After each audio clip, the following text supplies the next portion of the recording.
Today I'm going to be fishing the eyelets of my fishing pole. I've never done this before, so this is going to be a learning experience for both of us. So either it's going to be a great success or a complete failure. Either way, we're both going to learn something out of it, so stay tuned and see what happens. So this is the eyelet that we're going to be working on today. As you can see, there's a crack in it. So I'm planning on taking this whole thing off and then replacing the entire eyelet. So the first thing you want to do is have a sharp knife. This is not sharp, but you really want a sharp knife. I might grab my fillet knife if this doesn't work too well. But you basically want to scratch off this this layer that's keeping it pinned down to the rod. But you also want to make sure that you don't cut into the actual rod itself. So just want to go in.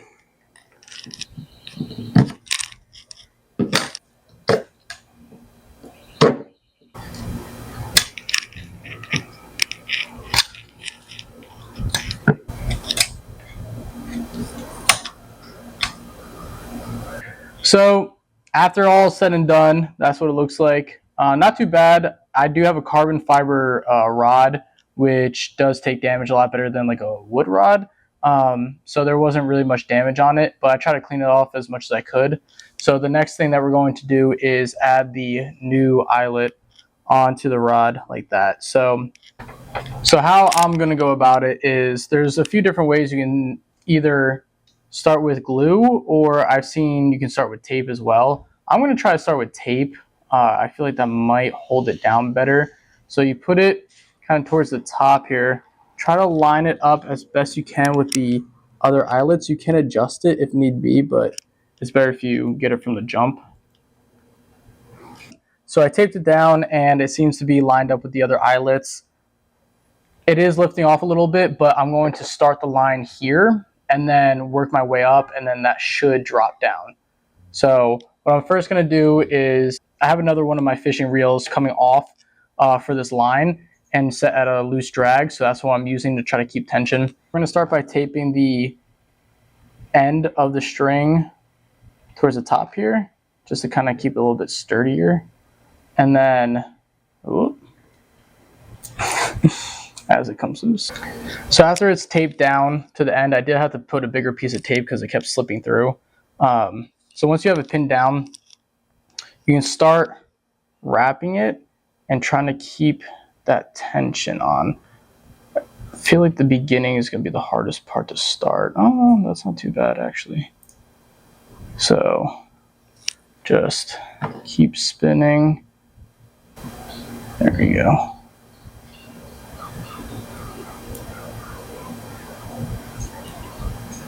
So keep spinning and just build up towards closer and closer to the eyelet that you tape down. So I've gotten to the point where the string is overlapping now the actual eyelet. So I've seen people take the tape off, but honestly, I'm thinking about keeping the tape on just because I'm just going to wrap over it anyways, and I feel like I don't see the point of taking it off. It's just more security. So I'm going to leave it on, do what you guys want to do. This is how I'm going to go about it. I just feel like it's more security. So I probably could have done this earlier, but once you get a decent amount way through of wrapping, you can take the tape off of this end and cut the excess here. So I'm going to cut it. Definitely should have done that earlier, but I don't think it's a big deal. Give it a little, see, dull knife. Make sure you have a sharp knife because this thing is dull as all hell. Come on, cut. Okay. I'm actually close to the end of wrapping this entire eyelet here. So what I'm going to do next is grab a piece of just another piece of string. It could either be braid or I'm using mono. I feel like it might slip through. So what you want to do is going to slip through better, I think. So what you want to do is, so you're going to want to put a loop at the top of where you're just wrapping and tape it down.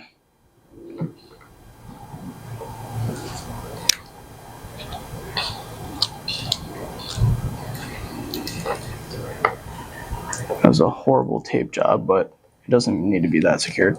So once it's taped down, you want the excess to be wrapped over what you already wrapped.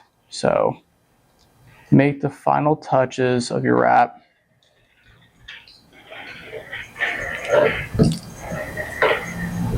And make sure you're wrapping over that line.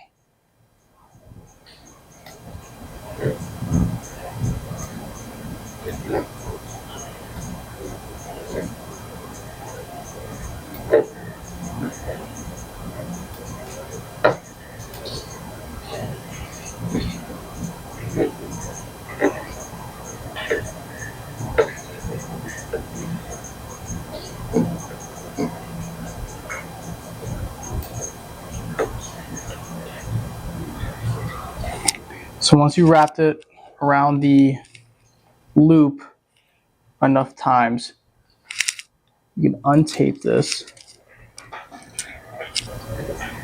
And then while keeping the tension on the line,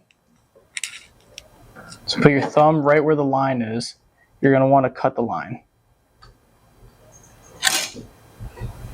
Again, a sharp knife would be very helpful right now. Come on.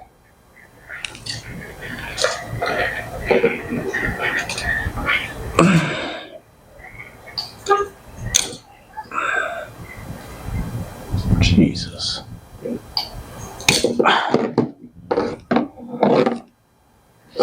So once the line is cut, you want to put the end of it through that loop. Make sure it's all the way through. And then grab the end pieces of the loop and then pull them through. Probably gonna have to use my teeth.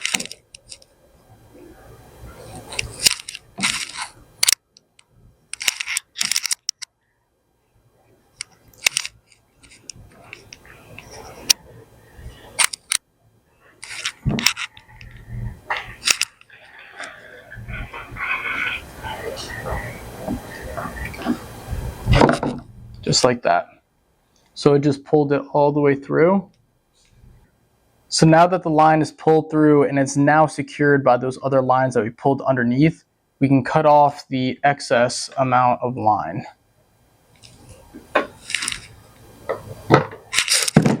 I need my fillet knife.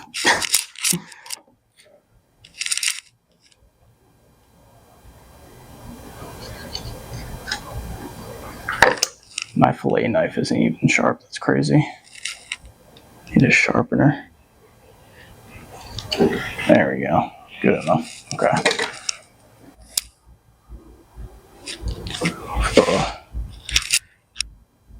Hopefully the camera can see. So this is what the line's looking like. It's on there pretty secure, honestly. Let me see. There it is.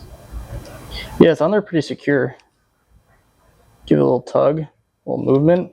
Honestly, that's looking pretty good. Better than I thought it was going to look. So to finish sealing it, I'm going to use an epoxy. I just got this stuff on Amazon. I can link the description. Actually, I got most of the kit on Amazon, so I'll put the link to the description, or I'll put a link to where I got this stuff on Amazon at the bottom of the descriptions. So basically you're going to spread this epoxy on the line and spread it out smoothly and evenly so it makes a complete seal on the line. So I'm going to pour it. You don't need a lot. Let's see. There's a seal on it, of course. You don't need a lot. I'll start off with just a bit here.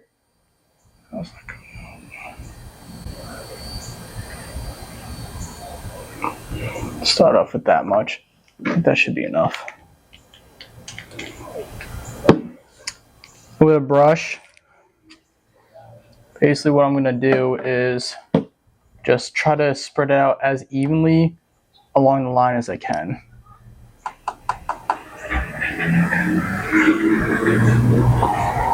As I'm doing it, I'm going to spin it.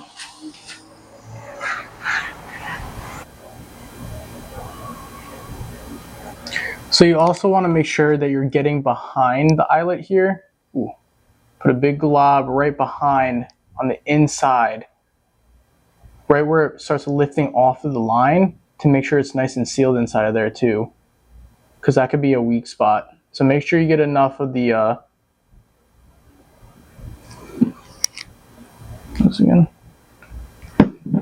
make sure you get enough of the resin inside of that gap. So once you've got enough of the resin across evenly as best you can across the line, what you're going to want to do is grab a lighter and you're going to put a little bit of heat on it just to get any of the bubbles out, and it also actually helps to level out the epoxy. So we're going to give it a go here. Just a little bit of heat. Give it a twirl.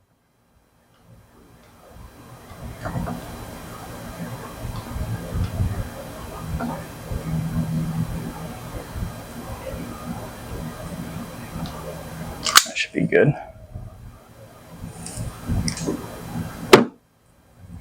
And then the last thing you want to do is twirl it for about 2 to at most 5 minutes, because the epoxy is going to spread across the entire line and it's going to start drying, and you don't want it to dry all in one spot. So you're going to want to keep twisting it for about at least 2 minutes, 5 minutes preferably, just to make sure that it's dry. So you can set a timer, listen to a podcast, whatever you got to do to kill about 2 to 5 minutes. I recommend doing 5 minutes if you can. So I waited the 5 minutes while turning the entire time, and it still wasn't dry. So I went on to, I have a fan in the back.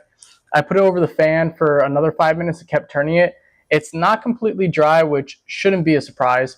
I'm going to leave it overnight and it should be fully dried by then. So I think it's dry enough to where it's not going to move and drip and become uneven. I'm going to leave it overnight, and I really hope that it dries overnight because I am going fishing tomorrow morning and I plan on using this rod. So fingers crossed that it's going to be completely dry and sturdy by the end of the night. I'll try to do a quick video in the morning to see if it's secured. So I'll let you guys know, but it's honestly looking pretty good. So that's what it's looking like right now. It's not completely dry, but it's honestly looking way better than I thought it was going to look. It's all evenly spread and it has a nice gloss to it. There's no bubbles since we hit it with the flame, and I'm really happy on how it came out. Hopefully you guys can see that pretty well, but I will hopefully try to get a video tomorrow morning before I go out fishing and let you guys know if it dried properly within overnight drying. So we'll see. Okay, so it's been a couple days since I put the sealant on. One thing I will say is I did not read the instructions correctly, and I was supposed to mix two of the sealants together before applying it over the string. Did not realize that, so it wasn't drying properly at first, but I redid it. Make sure you follow the directions. Whatever the sealant says, just make sure you follow the directions. And so I did both sides. I did the other one as well. One thing I'll say about this one is I didn't put enough string on it. I think it's still going to be strong enough, but make sure you put enough of the twine around it or whatever you're using, the string, whatever, to make sure it's a thick enough layer. This layer, the first one that I showed you guys, had enough on, but the one I didn't show you guys did not. I'll get close for a second. So this is the one I showed you guys the whole process through. I think it came out, decent. It's obviously not a professional job, but I like it. I like doing this kind of stuff by myself, and it just means more to me that I do it myself rather than getting it done. And I also really like this rod, and I want to keep it for a long time. So here's the second one I didn't show you guys putting it on. You can see that's a bit thinner with the string, but I don't know. I feel like it's still going to be strong enough. But yeah, so that's the end of the video. If you guys want to see anything else, in the Tampa or St. Pete area, let me know, and yeah, I'll see you guys next time.